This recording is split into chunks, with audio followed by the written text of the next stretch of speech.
Hello guys, আসসালামু আলাইকুম। Earning style Tamim YouTube channel and page থেকে আপনাদেরকে স্বাগতম।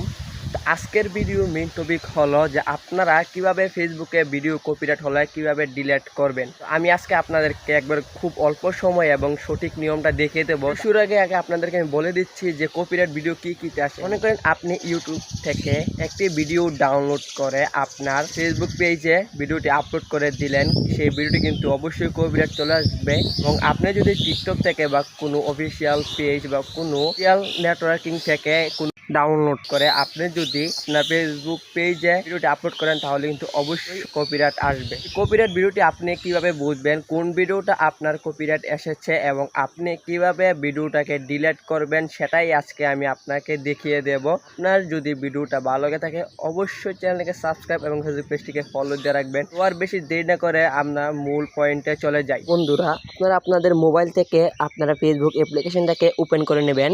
আমি ওপেন করে নিলাম। ওপেন করে নেওয়ার পর এই যে কর্নার দেখুন 3 ডট আছে, আপনার প্রোফাইলের উপরে এই 3 ডটে ক্লিক করবেন। 3 ডটে ক্লিক করার পর একটু নিচে আসবেন। এখানে দেখুন লেখা আছে হেল্প অ্যান্ড সাপোর্ট। আপনারা এই হেল্প অ্যান্ড সাপোর্টের উপর ক্লিক করবেন। ক্লিক করার পর এখানে দেখুন 5টি অপশন রয়েছে: help centre, account status, support inbox, report A problem, terms and policies. আপনারা এখানে সাপোর্ট অ্যান্ড ইনবক্সের মধ্যে ক্লিক করবেন।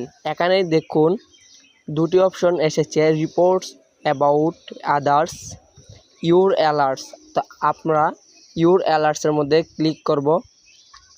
ক্লিক করার পর এরকম একটা ইন্টারফেস যদি শো করে তাহলে আপনার কোনো কপিরাইট নেই। আপনার যদি কোনো ভিডিও কপিরাইট থাকে তাহলে এখানে কিন্তু সেই ভিডিওটি শো করবে। আমার কোনো কপিরাইট নাই, এজন্য এখানে কোনো ভিডিও শো করে নাই। তো আপনারা যদি এখানে কোনো কপিরাইট শো না করে তাহলে আপনারা অবশ্যই বুঝে যাবেন আপনাদের কোনো ভিডিও কপিরাইট এখনও আসে নাই।